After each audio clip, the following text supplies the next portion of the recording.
So before I begin, let me introduce Shridhar Sethuram to our viewers.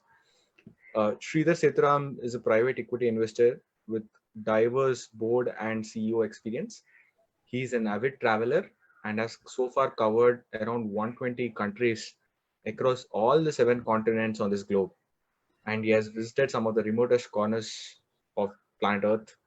Sridhar is an IIM Ahmedabad alumnus and has pledged to donate more than 50% of his wealth for philanthropic causes. And of course, he is a Living My Promise signatory. Uh, Let me also introduce you a little bit about Living My Promise, like I always do. Living My Promise invites Indians to commit to giving half or more of their wealth to philanthropy, either during their lifetime or in their will, to a cause of their choice. Living My Promise is a self-driven initiative started by one of the promisers, Mr. Girish Batra, and it is now community of promisers, and it is not an NGO. This promise is a moral commitment one makes to their own self and the public. Living My Promise is inspired by the example of millions of all income levels who give generously and often at a great personal sacrifice to make the world better. We at Living My Promise aim over time to help shift the social norms of philanthropy towards giving more, giving sooner, and giving smarter. We hope that through Living My Promise, we can create a community of like-minded individuals who would like to do more and also inspire millions of others to re-benchmark their levels of giving. Those who are interested in this initiative can please check our website, www.livingmypromise.org. And today I'm hoping it will be an interesting session with Sridhar.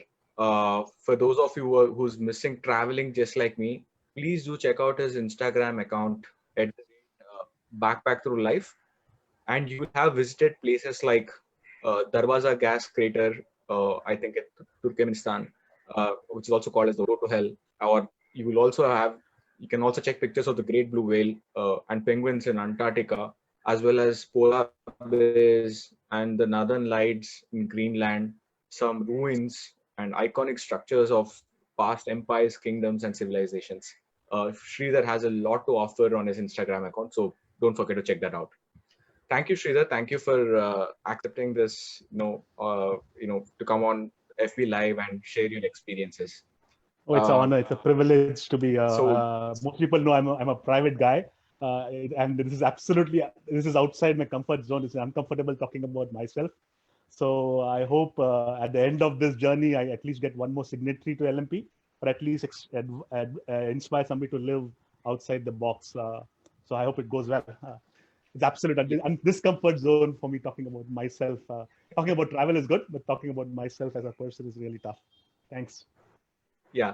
But for the viewers who are also watching, we have an amazing tool on our website called as Philanthropy Calculator. And Mr. Shridhar Sethuram was the one who was created. Hopefully, during this session, he will also explain a bit about the Philanthropy Calculator. Let me begin you by asking one question. You have, because travel is a huge part of your life, you have traveled 120 countries across 7 continents, interacted with people of different nationalities, ethnicities, languages. What binds us all together despite this diversity? Interesting question. I was thinking back. It's not only 120 countries I've traveled. I've been lucky enough to travel most of India. So it's there. I've traveled through, other than the 4 northeastern states, I've actually traveled almost to every district in India. And you really need to be divinely blessed to be doing that. But I think I've traveled 120 countries, and remember, I backpack. So I basically live a life of a local. And I speak about 8 or 9 languages, but at the same time, I've been to so many countries where you don't speak the language. But there are 2 or 3 discoveries that I've found about human beings all across. I think 99.99999% of all human beings are nice people. They all want to have fun. All they're worried about is having the next generation to have a better quality of life that they had. And very few people want to be millionaires, interestingly. They just want to be content, want to be happy, want to be having fun in life. The second characteristics of finding about all humans, which binds all of us, is that all of them want to actually give. And I found that people who don't have much to give, they are the ones that who want to share whatever they have. when you go into the villages across the world, nobody will let you go without inviting to their house or giving you chai, or when you're in trouble, they will offer whatever they have. So there's that entire giving instinct that I think that is there in most human beings. The third thing is, I think everyone is curious, wants to learn something new. And I've been into villages in Mexico or in Guatemala or in Uzbekistan, where people are so curious about India or curious about the world at large. Interestingly, when I was in Uzbekistan last year, they knew so much about India that I was getting challenged, and most of them actually knew about Tamil, which is my mother tongue, and they knew that was one of the oldest language in the world, and they knew about the temples. And I was shocked that in Uzbekistan this was a controlled economy. There were so many curious people. But as I've traveled, the biggest discovery for myself is that everything is connected. Everything is connected, both on a human plane as well as a cosmic plane. If you spend about a week in Amazon, in the Amazon forests, or in Antarctica or the poles, which are my favorite, not the towards the Arctics, you realize everything is a circle. Everything is so connected. Anything that happens to you has some background. The nature is one of the most logical things that has ever been done. Everybody who comes into your life actually has a reason to come into your life, and it is up to you to open up, to share whatever you have or learn something from him. So it's amazing how everything is connected. So I think that's my discovery of having traveled the world both longitudinally as well as latitudinally. Wow. I hope I'm being audible. Actually, I had to shift to a cell network because Murphy's Law operated and my YouTube you telecom broadband came down. You're audible. Perfect, You're audible lovely. to me. I hope you're also audible to the audience. Yeah. Uh, Thank you so much for sharing your experiences. Let me also talk to the audience once. For viewers who are watching, I would request you to share this video on your timelines, because it's going to be an amazing, fantastic session. And secondly, if you have any questions that you would like to ask Sridhar at any point of time, please write in the comment section on the Living My Promise Facebook page under this live stream. In the comment section, please ask your questions there. I will try to bring up some of these questions to Shridhar Sethuram. Sridhar, any interesting stories that you have from your travel? That's an interesting question again. So I've always found that whenever the countries are molested by media and people tell you not to go, those are the best countries to go to. And I think there are three media molested countries in the world, and those are the most hospitable and most hospitable countries that you can ever go to. One is Iran. It's probably one of the most hospitable country to go to. And until strife affected Syria, in the backpacker world, Syria was one of the most hospitable people around. Even today, when some of my backpacker friends go into Syria, they find that they don't never have to use their money. The other is Israel, which is very interesting. We've only seen stories about missiles going up and down Jerusalem, but it's a very interesting country. And the third one is Ethiopia. People always associate with starvation, but they don't realize that it's actually a cradle of civilization, and also it is the granary of Africa. There's very limited starvation there. So you get surprised all the time by what you hear in the media, what you read, and when you go down there, you realize that it's a totally different world altogether. But for any backpacker, any traveler, the best place to go to either is Antarctica, and I'm also lucky to have trekked up to about 6,000 meters in the Himalayas. To get to both these places, I think people actually go to Tirupati, or they go to Mecca, they go to temples to find peace of mind. I think they should save all the money that they donate and spend it on themselves and go to these places, and then they will understand spirituality and the laws of nature. Yeah, but any interesting stories of giving that you came across a situation, globally? What did you see? Oh yeah, so I remember, interestingly, I was stuck in Peru way back in 2009.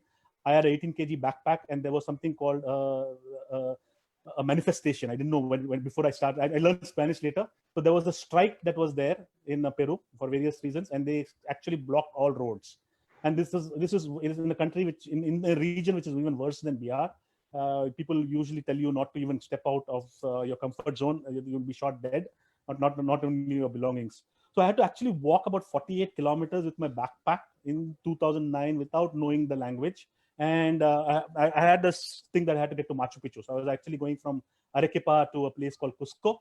and the bus stopped at 5 o'clock in the night, 5 o'clock in the morning, and everybody started walking. And I think that 18 hours that I took to walk 48 kilometers with my backpack was amazing experience in giving. First of all, there was some two Israeli backpackers whom I didn't even know. They adopted me, and I was like, I was a fusky at that time. I was really, really scared. They said, adopted me. They said, we are commando soldiers, come with us. We will go ahead. And as we walked past, there was a strike. People were striking, but at the same time, they were giving us food. They were helping us, telling us shortcuts. And these are people who didn't have much. They were all giving us a place to stay as we on resting away. And they give actually some of us, we didn't have local currency. They were actually taking out their cycles and taking out their bikes and ensuring that we could move for the next 8-10 kilometers. That probably is an experience that's stuck in my mind. Way down in the hills of Peru, helping backpackers and helping them with food and money when you don't have any. I think was an amazing experience. This was at the start of my backpacking career. It's like Peru was probably country number 34 or 35. So that's interesting. The other interesting experience, if you have time, is like when you have people in the backpack. I think people respect you. No wonder you're called Musafir. I still remember this experience in Netherlands. And in the Netherlands, I was probably going there after 100 countries. I had a backpack, and I was sounding a little jet lag. So I met this lady while boarding the metro in Amsterdam, and she suddenly realized I was being tired. And I was asking her how to get to my place where my sister had booked a hotel. But this lady interestingly ensured that I got off at the right stop. And then she started following me. I said, why are you following me? She said, no, I want to get you to the right place. I want to get you on the right bus. And she ensured that when I got onto the bus, she told the driver, this is the stop that you need to get this man off. And I was a guy with a backpack. And she probably that's one of the most interesting backpackers in the world. And I really thought that there was this kindness. And I asked her, why are you doing this? She said, a lot of my countrymen backpack, and I've never been able to. But I saw you, and I thought I should help you, and maybe I will be able to backpack to India one day. So amazing elements of kindness and philanthropy across the 120 countries. Yeah, that's amazing to know. Venkat has a question for you. He's asking, how many countries do you cover in a typical trip, and how long does it last, and how much does it cost? Because it's an extraordinary feat. We would like to have answers for these things. So every country, I have a rule, okay? And correct me if there were 3 or 4 questions that coming, and I'm sure Venkat will always. He's my guru in giving, by the way. You and Amit Chandra are my gurus in giving. Giving is the wrong word, in sharing whatever I have. So how many days in a country? It depends on the country. So my challenge for every country is that once I go into that country and leave it, I need to know 3 things that I will surprise the local with, which he or she doesn't know.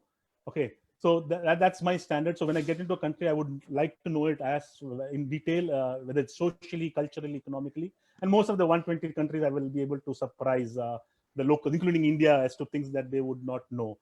So number of days depends. It has been probably 4 days in Lebanon. It has probably been a month and a half in Brazil. Argentina naturally is so expanded that I spent about 2.5 months across 7 trips there. Fiji, the last country I backpacked, was about 10 days. So it depends on the country, what it takes, what are the facilities available to backpack. How much does it cost? It can be zero, it can be whatever. I strongly believe, and backpacking has made me lead a very minimalistic existence. So I actually deliberately go back to hostels. And there are so many backpackers like me who are in their 50s who actually prefer to stay in hostels. I would die in a 5-star hotel unless I'm traveling on business. So, and I know backpackers who actually travel for free. There are lots of you. Just Google traveling the world for free, and you will be surprised that at least about 1,000 people who are traveling the world for free. They have something like couch surfing. They've got they hitchhike, and they can do it at no cost. Sometimes, and some people actually backpack. On the other extreme, some people backpack and they're actually millionaires. They make actually millions just of the YouTubes and the content and whatnot. So you have to choose what you want to spend on. I usually spend. I'm a very value for money guy, so I usually spend on money. The budget depends again on the experience. So I would not spend too much on accommodation. I would rather stay in a hostel. But if I've taken a flight over Victoria Falls, which cost me $500, or I've actually crash landed in the Serengeti right in the middle of nowhere, which is probably the best $1,000 I've ever paid. I went on a hot air balloon, which almost never took off because of the weather, but we crashed in the middle of the wild.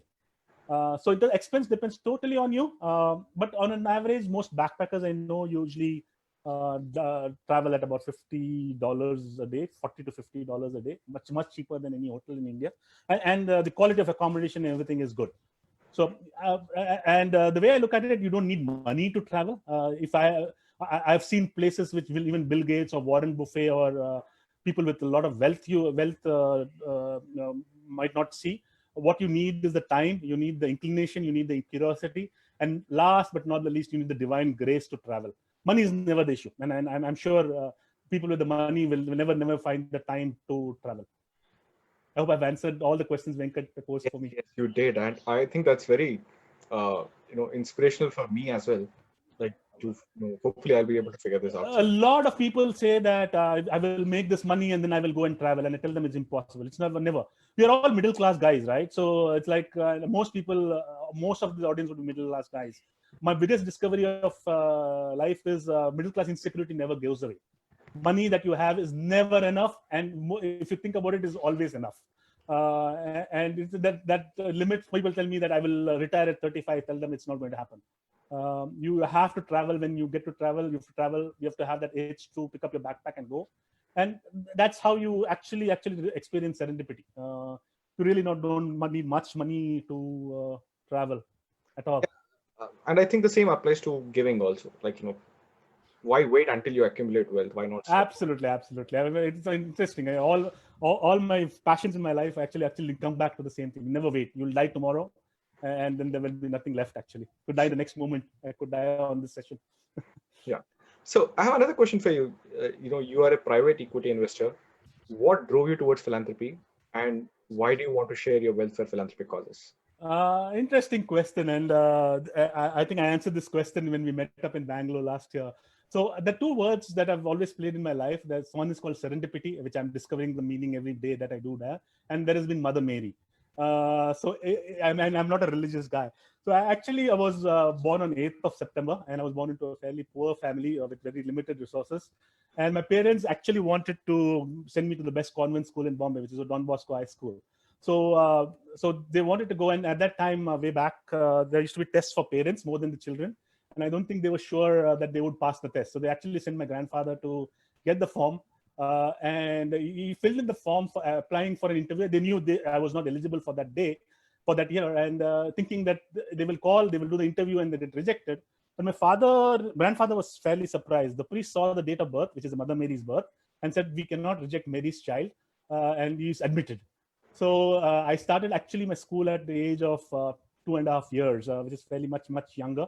And then in 1980, interestingly, an interesting incident happened in life. I've always been a maverick, so I was struggling in school.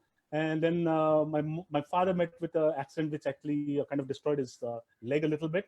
So he was out bedridden for 8 months. And then my mom told me, and I had two younger sisters, much younger to me. I still remember the moment my mom told me that we've got money for 1 month. And after that, we don't know what you can do. And I still remember next day, serendipitously, I was reading the Times of India. My grandfather made me read papers every day. And I saw this article on IIM Ahmedabad. And one must have said something like, people from IIM Ahmedabad always go on to make good things.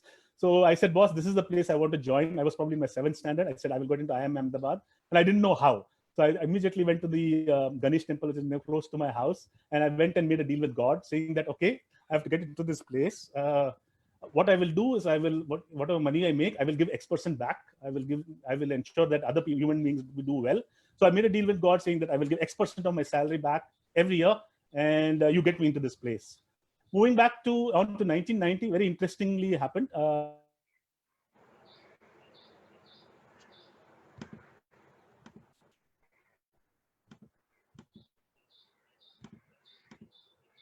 I got into IIM Ahmedabad. But I didn't realize that I'd set a huge task for 19 when I entered IIM Ahmedabad. But at the same time, I have very close friends. And in those days, the only jobs that you could get is with banks. Am I audible? Yes, you are. I just got a message in my internet connection still. At that time, the only job we could get is with banks or with marketing. And but Vijay said, boss, I don't want to do either. I don't want to do Excel sheets. I think I'm a good businessman.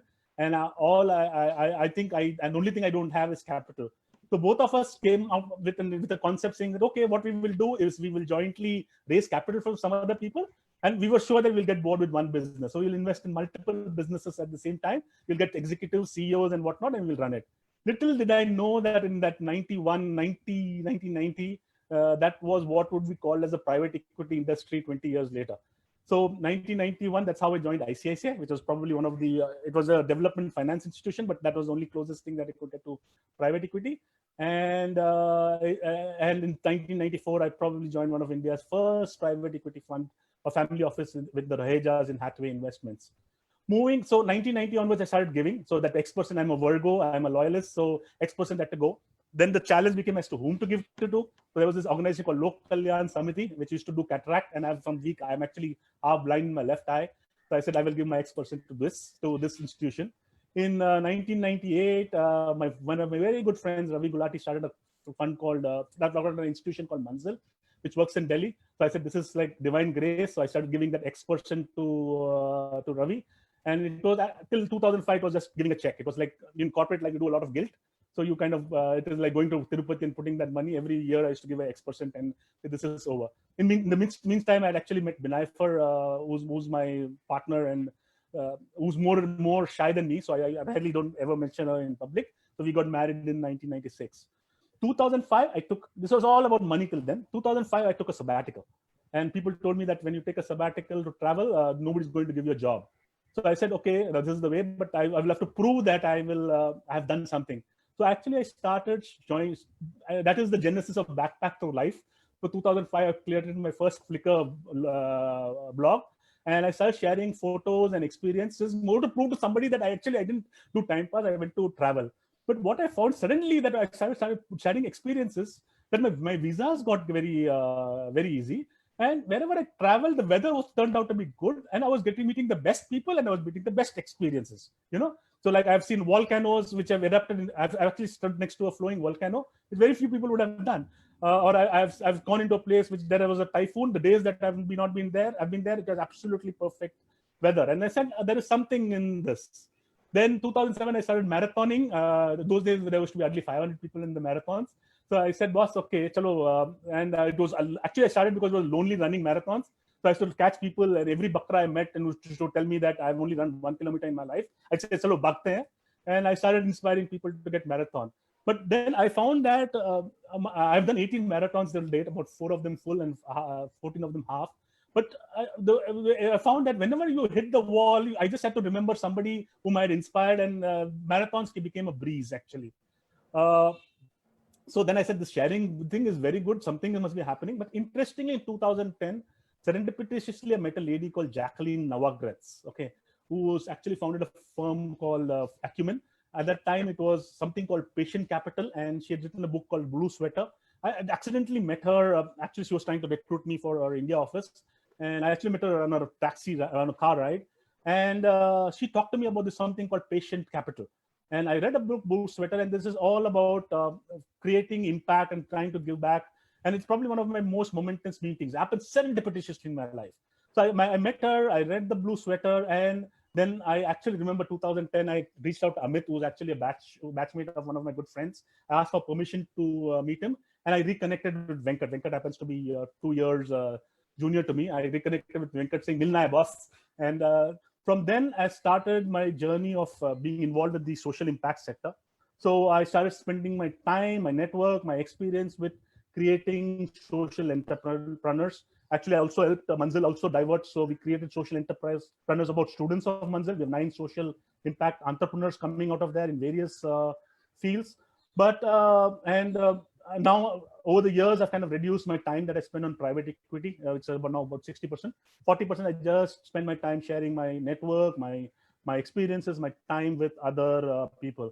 But my biggest discovery is that sharing is the most best multi-bagger investment I've ever made. The more I share, the more I get back. Interestingly, in terms of business, in terms of investments, I probably made my best business investments in the last 10, 15 years. I did an exit when I was in Antarctica after demonetization. I did an exit last year, and it has been breeze. It has been an easy thing. And I think it is primarily because of the blessings of other people that you've interacted. And the last 10 years, it's not that life has not been up and down. I've hit lots of downs, but your life genuinely feels Teflon coated. Moving back to Mother Mary, interestingly, Beatles' "Let It Be" is my most favorite song in my life. So I keep joking, saying that "Let It Be," when he said that when times of trouble, Mother Mary comes to me. So when I'm in times of trouble, I actually have to just remember saying, "I've helped this person. Let me let that blessing come back to me." And interestingly, the strangest and the toughest of situation, there is somebody coming in with some wisdom, some connection coming in, and it just helps me. So I share nowadays more than money. I share my time and my network, because I genuinely believe it's the best investment I make. It's a selfish motive, and I've discovered new terms for the word serendipity. It doesn't happen by accident. You actually have to share your divine balance, and the more you share your divine balance, the more it comes back. So most people, I know that people talk about wealth in terms of sharing, but more than that, I think you should share your time, your network, your experiences, and you have a better life for you and your family. So that's my giving journey. So I don't know if it's interesting, but Yeah. I thought I should share. Yes. It happened by accident, and I always believe I'm sharing whatever I've got. It's divine grace. That's cool. We have one more question for you. Between having a child and traveling the world, which is costlier according to your math? So interestingly, one of the interesting decisions I did is I didn't want children. I read Khalil Gibran, Prophet, word on children, and very interestingly discovers children. I would say have both. Okay, people have children for 5 reasons to share it. One is it happens accidentally. One it is because society forces on you. One is because you have a legacy. You want to leave a legacy. Fourth is you have this fear in the old age somebody will take care of you. And fifth is the only reason that I would like to have a child is that it's fun, it's good learning, it's a nice way to discover life. When I thought about children, the first 4 I didn't apply to me. The fifth one I said I will have as many children. I will adopt as many children. Like Manzil, there are 250 people, 250 children, and as Ravi says, I have 250 children out there. So I think you should do both. But at the same time, travel with children. A lot of people don't. Once they have child, they kind of sacrifice their life. I know so many people, and if people are interested, I will send you links where people travel with their children. People actually backpack with their children, and they stay in hostels and whatnot. And those children who are 4, 5, 6, they are the best human beings that you can ever have. So I would say both. I would not deny it's a personal choice, but do both. It's possible. The question is, which is costlier according to your math? Interesting. Which is costlier? I think in a very interesting sense, children are costlier because you have to actually put money into them, into their education. But the moment you have children, then you have to give them education and whatnot. So I probably, in terms of monetary sense, if I do an NPV, I think children will be costlier, but a wrong person to ask. Travel, you can do it for zero, but I don't think children, you should have children if you don't have the wealth or the bandwidth to support them. Yeah. Have I answered your question? So I'm usually WYSIWYG, so I don't know how. So having children is an experience which I've not experienced. So I'm really out of depth on that front. But I would think children are more expensive. But I think they would be more joyful in terms of okay. We only thought of the outflow, right? If I look at the return, I think children will be much more joyful. I think if I look at my parents, my 81-year-old dad was telling me yesterday, saying that if you have corona, what will I do? I will not be able to come and help you. And I had to tell him, boss, it is the other way around. I have quarantined myself because I'm afraid that you will go down. But I think children give you also more joy, and it also depends on the way you bring you up. I think I brought joy to my parents. So if I look at risk return, if I were to put money in children or travel, I think children, if you give them the right values, I think they will give you more joy. Definitely be more scalable impact on life. Yeah. I have another question. What is your experience of giving back to society by people in different country when compared to India? Interesting question. I think human beings are the same all over the world. People like to I think poor people or people in the middle class always like to share, and the Western societies, the way they work usually is that they don't make the children dependent on them. So if you look at Europe or even the US, they usually after 18 they drive the children away. So they don't have that mindset that I need to save so much for my children. But the interesting difference that I have found between India and actually India, not even most of Southeast Asia and the world, is philanthropy. Giving is so ingrained in us. The amount, like my parents or anybody who goes to temple, the amount of wads of money that they give money away to a temple or to a god, is amazing. And it runs across religions. Christianity has its own philosophy, Islam has its zakat, Hinduism, like the amount of money people give to temples. It is all philanthropy, right? They're giving away their wealth. But I find it extremely strange that they go and give it to a temple which is used only by a priest and politician. I think that's the most unwise thing to do. You rather give it to an NGO or to a social impact guy who actually giving it to people, and you can see actually impact on the ground, and you are getting back blessings. People go and give money to because when they are in trouble or then they are making more money. But I think it is fairly futile, at least my personal opinion. You make whatever money you make, or if you're in trouble, you give away more to the impact organizations or to an NGO which makes lives for others better. Do it, and I think you will get better return. Strongly believe everybody does everything about through selfishness. So if you go and give money to a temple, it is out of the satisfaction that you get.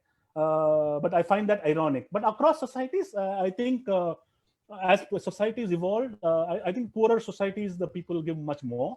They are much more concerned. I think the richer societies, there is a little more reluctance. The other thing I think India is different. Thinking through is there's an immense sense of privilege that has come in the middle class, which is very, very interesting. So I hope that sense of privilege definitely goes away, and I'm sure after Corona, I think the sense of privilege will go in a lot of people. If I look at it very spiritually, Corona is the best thing that's happened to humankind and to nature. It's shocked a lot of people out of their sense of privilege and sense of entitlement. Do you have a purpose behind traveling all around the world? One of our interesting question. I've never traveled. Everything I do, and my wife keeps complaining about it. I'm a fairly selfish and a value-driven guy. Every minute I spend, even this half an hour on this session, I need to get something back in return. It could be an impact. So I never do anything just for the sake of it. Everything there will be some reason. So I've always traveled either for three reasons. One is it could be economic reason. So I've gone into economies which are just on the cusp of coming out, like Uzbekistan or Iran. I went into China, backpacked China in 2002. It was one of my best experiences. I spent about a month there backpacking with my wife. So that's for economic reasons. I go for natural reasons, which is for like Antarctica or trekking the Himalayas, or I went into Fiji. That's for natural beauty. Or I actually do it for cultural reasons or societal reasons, which it could be. That's why I've kind of gone into places which are of the ruins, or going into places which are controlled. Like most of my travel in the last 2 years has been to Eastern European countries. So it's either there has to be something at the back of it. It has to be social, cultural, or economic. But interestingly, the more I backpack, the more a better investor I become. Okay, because that finally you become, and that's for two reasons. One, what is happening in the world. You build your own network of backpackers, right? Like backpackers are the most intelligent communities, and they're not poor. They're doing, and I've been backpacking for 20 years. So a lot of my friends are fairly high up in various places. So when you tap them, you get your own knowledge about what's happening in the various countries. Secondly, I think it also makes you a better human being in terms of judgment. Remember, when you're backpacking, it's all you are relying on your gut. As a businessman, you are relying on gut. You have to decide what you want to do as food, what you want to wear, which bus to take, which travel, and you're doing decisions without much data, right? And then you start trusting your gut, and most importantly, you start relying on your trust for people. You really get able to sense people and entrepreneurs so easily. Luckily, again, serendipitously, I've done about 23 years of meditation. So a lot of entrepreneurs have told me that, boss, even if I want, I will not be able to lie to you. I will not be able to cheat to you. And when sometimes human beings lie, right? After some time, I know that they will make up some time or the other. But I travel because it makes me a better human being. Yeah. So far you've spoken of something like, no, let's talk math. You also created a philanthropic calculator. You presented as that. So I'll be sharing a screen right now.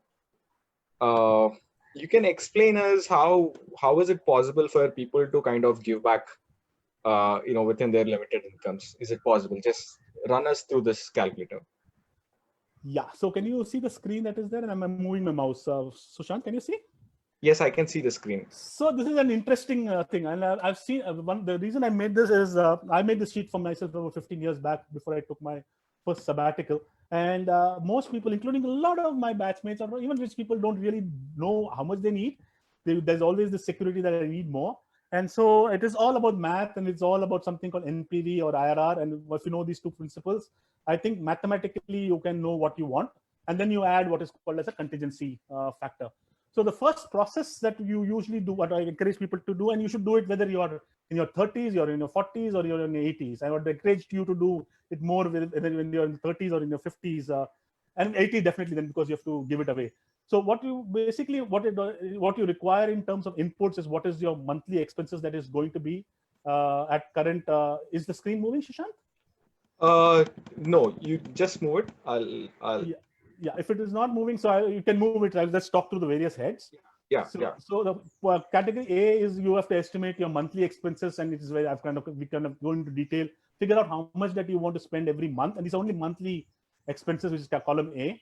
Then moving on to column B, there will be periodic expenses that you will estimate, and you just put an estimate. And this is all at current prices. Saying there is something called travel, there is festivals. So you will have your own expect of one periodic expenses. Then you go on to C.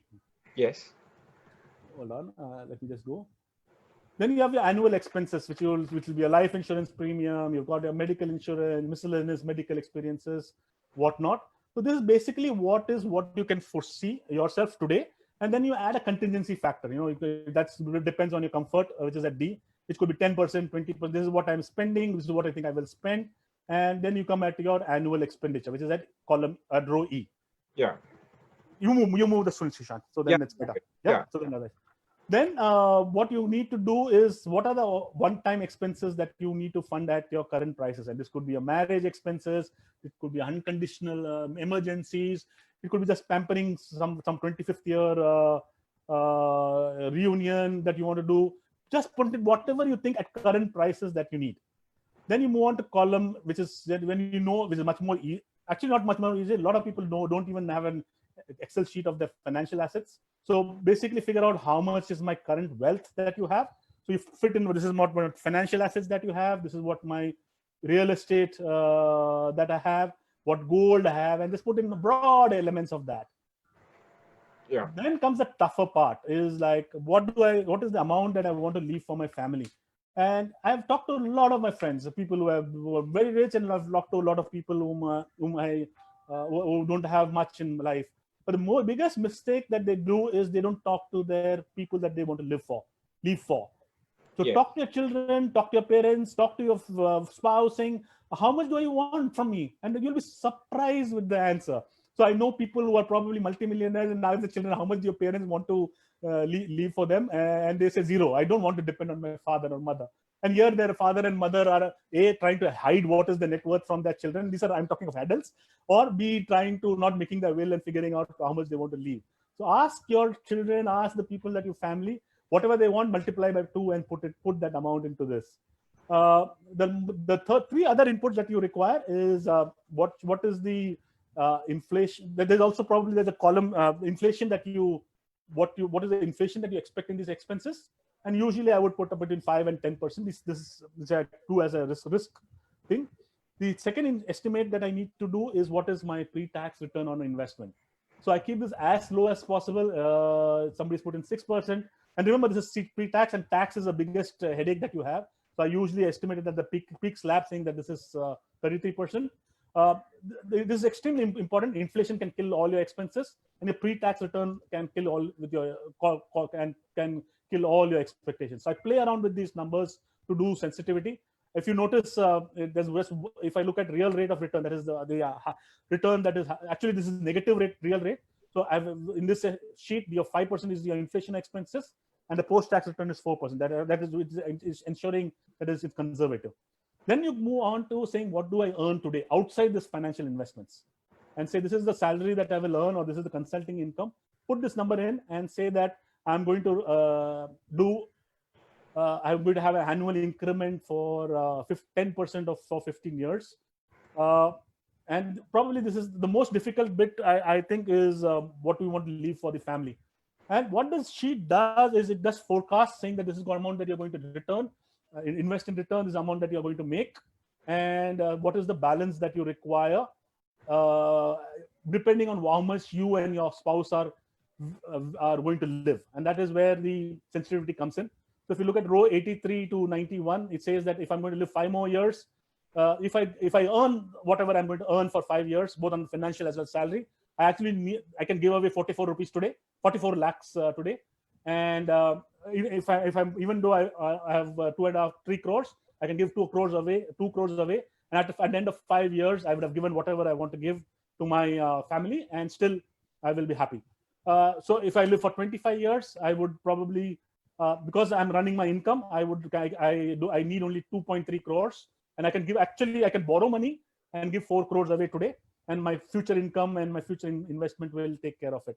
So there are 3 things that you need to play around yourself. One is, or actually 4 things. One is what is going to be the inflation, which is easier. You can do 5-10%. The other is the rate of return that you will earn from your investment. Third is the amount of income other than financial assets that you will get on your investments. And the most difficult is how long and me and my spouse is going to live.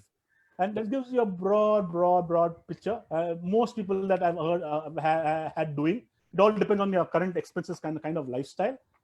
Most people are surprised with the number that they can share. Yeah, but do you think someone in the lower income net worths can also give? Yes, very much. Remember, sharing is not only about money. It is also about time. It is about network. It's about sharing of experiences. So the way I would recommend, if you feel uncomfortable giving your wealth away, giving your income away, share your time and share your wealth. The return that you get, you will suddenly find, share your time and your experiences. You'll suddenly start giving away money. It could be 10 rupees, it could be 20 rupees, it could be 30 rupees. Even people from a lower income, it's simple. You just adopt all of us, even the middle income people, or lower middle income, you have servants. So just adopt the children of your driver, adopt the children of your maid, ensure that the children can get educated, probably tutor them. You don't have to give any money. Take care of the education expenses and see the blessings that you get back. So it's not about money. Even today, I wish I had more money to give away. It's also about time. Shridhar, most of them feel 50% is a lot. But realistically, if you do this math, like it might not be as difficult. Do you agree? Yeah, 50% is nothing. And the way I look at it, and a very interesting experience that I share, you keep wealth for contingencies for yourself, right? But after you die, and it is very important in this exercise to imagine about the date that you die. 2 things happen when you die. The person, like when Shridhar Sethuram dies, and I've run actually an hospital. I was invested in a hospital, and it's a tertiary hospital. When Shridhar Sethuram dies, he becomes a body. Most people till then, if I was in ICU, people would have been praying that I should be alive for 20 years. The moment I die, then the second that I die, people are going to think about how to dispose of my body. It's a very human reaction that I've seen in all the people that I've seen experiencing that. But after that, what happens? People either fight about your wealth, or people can't use your wealth, or most importantly, if you give it to your children, they're going to get drunk or they're going to get drugs. So it is better that you think about your afterlife and try to give it away during your lifetime. I think Bill Gates and Warren Buffett are not stupid people. They are the most smartest people. So even if you have, say, 1 lakh rupees out of your net worth of 1 crore, you want to give away 1 lakh, you give it when you're alive, so that you experience the joy of what that 1 lakh can give you. And I promise you, even if you give 1 lakh, the 10 lakhs that you give away, I promise you the blessings that you get from that, the benefit that you give, if you give it with open heart, you will realize what it means. I'm sure Venkat or Amit or Girish would have experienced that power of blessings. It's like astounding. So whatever you can, just share. If you don't have the 1 lakh, doesn't matter. You can share your experiences. But 50%, whether you are 1 lakh or whether you are 1 crore, whether you're 10 crores, 50%, depending, is a number you can easily commit to. Not a problem at all. Not a problem. You will be surprised. That 50% will multiply itself so much that even if you say you give you 10 lakhs, I promise you that if you give away, say 10 lakhs, that 10 lakh, you would have 10 lakhs in the markets, or somebody you will get inheritance from 10 lakhs and that money will be made back. True. But do that sharing journey. It is, I might be like preaching, I might sound like Shri Ravi Shankar or or a pope. But faith comes from just trying it out. Just share, and then you see the impact. Yeah. Easy. For viewers who are watching, if you want to access this philanthropy calculator, please go onto our website, www.livingmypromise.org. There is a section on the menu header called resources. Please click that and you will see a philanthropy calculator. You can just copy this, use it as you want. Please feel free to consider. And if anywhere you can afford to give above 40%, please consider signing up to Living My Promise.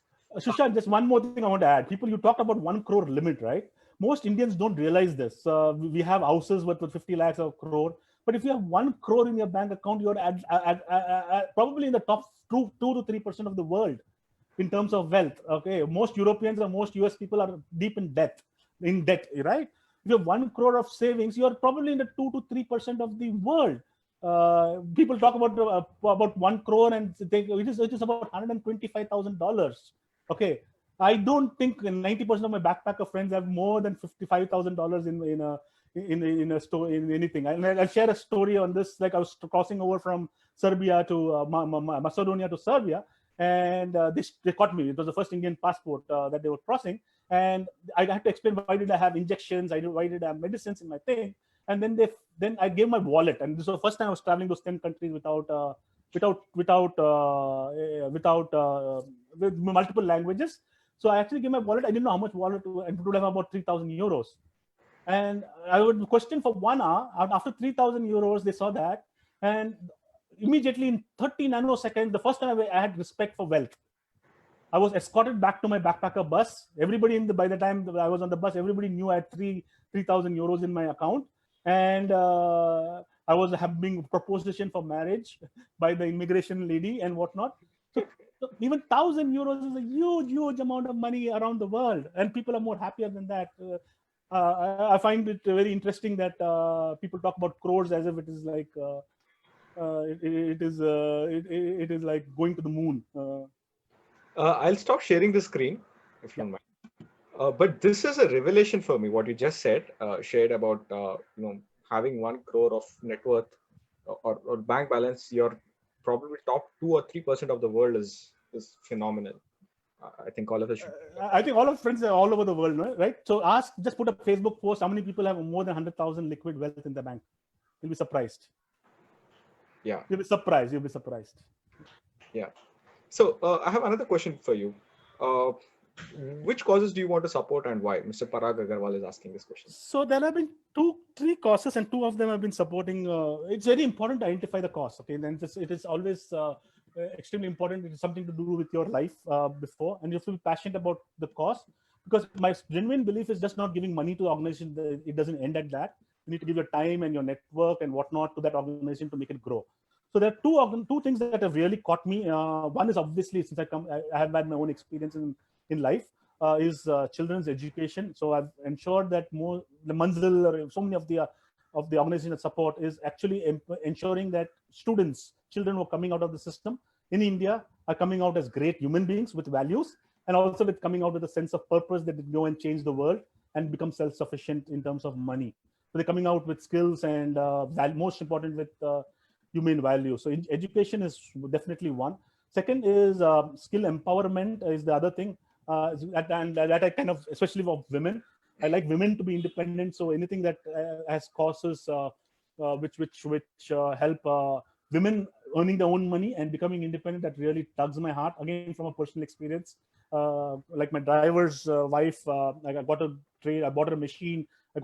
She started stitching and tailoring and whatnot. And 10 years later, she earns. It's a fantastic family, and more importantly, she has a sense of dignity. I think it's extremely important that women should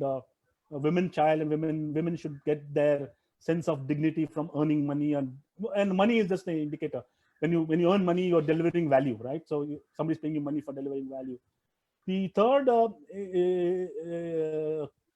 area which really tugs my heart is old age homes. 10 years back, if you had talked to me, my dream was to set up an old age home and an orphanage.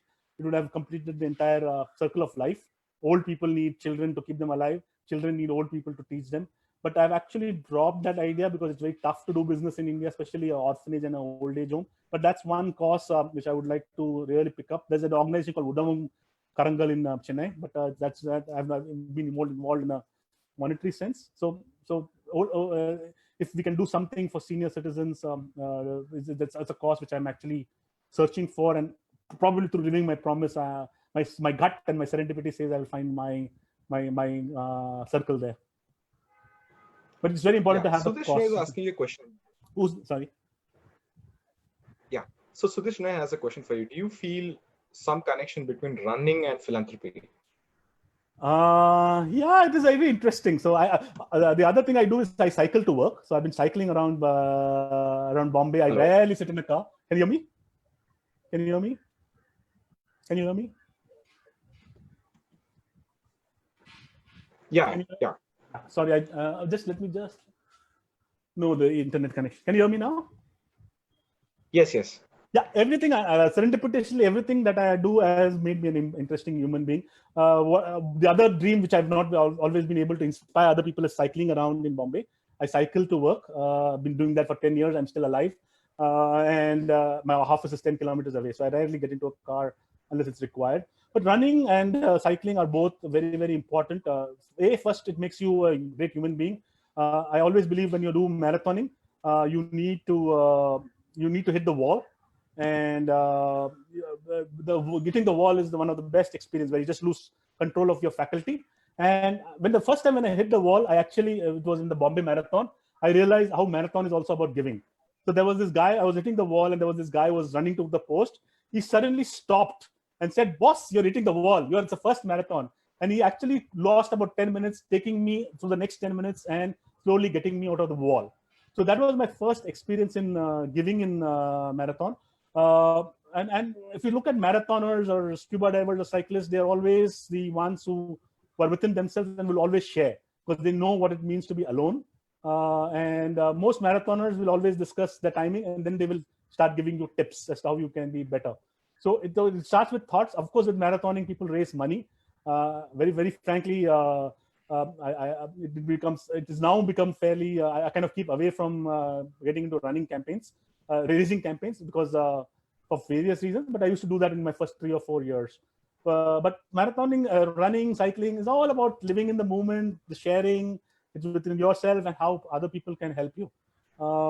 The other thing about marathon, interestingly, and I run 18 marathons not because of myself. I rarely have run for the time.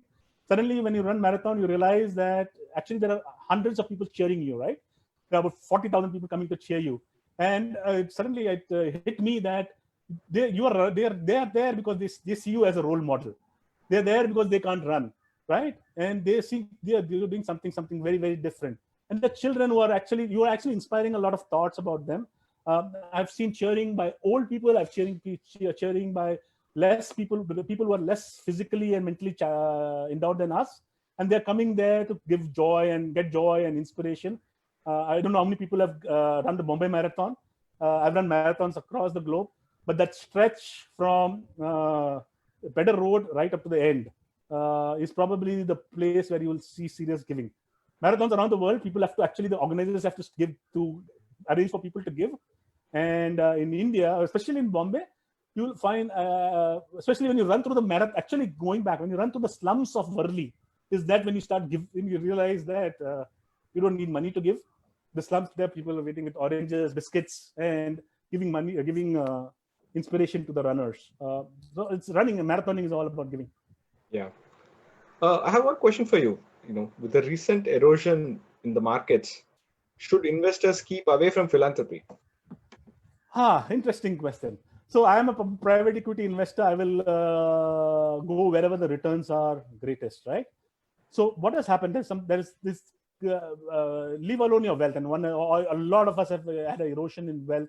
But it is if there was ever any time to give, this is the time to give, because there are so many NGOs struggling. There are so many people who are struggling, and for every penny you will get more for the buck. You will get more blessings from people for the buck. So if there was any time that you would like to give more, this is the time now. Interestingly, around 27th or 28th of March, when I saw this, and one could realize that CSR funding and NGOs especially are going to go into a tizzy. The messages that I sent to all the organizations that I support is, please don't stop this year's increment. Please increase them. and please increase your budgets. We will cover whatever is required to do. Because this is, and a lot of them fought back saying their volunteers have got so heartened by that, because it is very important to give more. And if I look at India, India is going to be getting challenged. If I look at 20 years of India, we have reached here because for a strange combination of both civil society and government. Both of them have been doing a lot of good things together. What Corona has done is that it has starved government of taxes and money, and it's also started a lot of NGO CSR funds. A lot of NGOs are uncertain today, and it is more important for individual donors to step up their philanthropy, talk to NGOs and give them support, saying that yes, I've actually increased my giving. It doesn't matter. I have got more than what I want, and it is more important that people share their wealth. I promise you, it will be the best investment that you will ever make. The blessings that come back to you and your family will be very, very interesting. But if there's any time to give away more, this is the time. And more in terms of time, more in terms of money. This is the time. Corona is a blessed thing to happen to all of us. And I'm sure a lot of us have gone deep into ourselves and figured out what it means, right? A lot of us have started making the wills. A lot of us are making power of attorneys. So it's also an interesting side into life and death. Yeah. So before I leave you with one last question, this is a fantastic question. What is keeping you excited about the future? I think this is important for all of us. Hopefully you will give us some boost of energy. So I'm the wrong guy to actually talk about excitement, because it's like I wake up every day morning in 30 seconds and excited that I will give the best to the world, and I sleep in 30 seconds. And my wife still gets very nagging about me. I sleep in actually 30 seconds. In 30 seconds, I can be sleeping away to glory. But what excites me about the world is today is the younger generation. I don't know whether you've talked to about the 18-year-olds or the 15-year-olds or the 12-year-olds. It is astounding the kind of values that most of them have. They are minimalistic. They come out with a purpose. I wish I had the idealism that they have today, is in believing what they believe. And so I'm really excited by the 20s and the 30s. I wish I could be 20s or 30s today. I think the world is in good hands, and things like Corona are the best that has happened to them. They now know that what they do, they have a short life. They will go out and do that. The other thing that gives me optimism is we have a very short life, and I think we are always going to die, right? I was in Arctics last year and was looking at the rocks in Greenland, and the rock guy was telling me this rock is millions of years old. It's 20 million years old. This is billion years old. And I looked at myself and said, boss, I've not seen any God who is more than 10,000 years old. Or even Jesus is 2,000 years old. Ram is 5,000 years old. So the universe is going to continue. It will continue on its own path. The two things that are there is that the universe has to be destructive. Indian and most importantly, ancient mythology has always a lesson. It is always that there is to be destruction, and after that there will be generation. If life goes on, there is nothing in this world that is ever, including relationships, that last forever. They have to die, and it is good that they're dying, and they will regenerate. The universe is billions of years old, and it will regenerate in a better fashion. The human beings will be there. You and I are never going to be there, but it will regenerate in a different way. And every one of us, every species has a role to play in what it comes about. So there will be a sunrise at the end of it. I'm actually optimistic about that, and we will evolve into a more environmentally efficient and environmentally concerning society. If you look at the mythology, and I've been of deep interest in mythology of India or China or the ancient civilizations. If you like talk to the Aborigines of Australia or the Mayans, most of their mythology, interestingly, never has a start and an end. Okay, I think the start and the end is a more of Western creation. It is more a human creation, that everything has to start and everything has to end. If you look at most of the mythology, it will always be spherical. It will always keep going round and round. You never know what is the start or the end. And that's probably my biggest learning from mythology, especially the ancient ones. You always look for a start and an end. There's nothing like that. It's a continuum. So you have to live your life. You have to smile every day. You have to impact somebody. I'm always, as I said, I can probably put optimism to to the most negative person if I'm in the mood. So, but yeah, it is reasons to be optimistic. And the best cause for depression is that, and I keep telling people that is, if you start thinking about what is it in it for me, what about me, why is this happening? I think that's the best cause for cause route for depression. The moment you move to your life saying that, what did I learn today? Whose life did I impact today? What did I share today that made somebody else think differently? I think life moves into a different spectrum. And last 30 years, I've always gone to sleep looking at what I've learned. Most people who know me, and my wife definitely knows me, that if I've not learned for anything new for 5 or 6 days, I would die. Nowadays, actually, it has become in the last 4 months. I always look back before I sleep, saying whether I have impacted somebody, whether I shared something with somebody. This session, we don't know how many butterflies I had to go through to agree to you coming on board publicly for this. But that was just thing. Today, my sharing, I hope I've inspired somebody to think differently and probably sign up on LMP. But if you remove your own spectrum to saying, what have I done for others? Believe me, there's no question of pessimism or depression or whatnot. There's so many people who are worse off than you. I don't know if it's sounding like a spiritual session, but this is me, Vizivig. That's a wonderful session. It's a candid session with you. Thank you so much. The sun will rise again. Like you said, we have a lot of reasons to be optimistic about the future. And living my promise, Saturday sessions also rise again every Saturday. So please come back next Saturday and the other Saturdays. It was a wonderful session to have you, Sridhar, and hopefully you have inspired some of the people who are viewing. We'll take a look at the philanthropic calculator. Perhaps we'll consider signing at some point of time. Thank you for joining all the viewers. Once again, I'll repeat, if you want to check the philanthropy calculator or the financial calculator, please go on to Living My Promise website. There is a section called resources section. It has several resources for people who plan to do who plan to get involved in philanthropy in some other way. There are will templates. There is a financial calculator. There are various other things. Please do check out. And please do come back next Saturday. Next Saturday we'll be having Sudhir Shenoy with us. He's the CEO at Dow Chemicals, and hopefully you enjoyed the session. Thank you. Thanks so much. Bye. Thanks a lot. Thanks a lot to everybody. Thanks a lot. Really honored. Really humbled. Bye.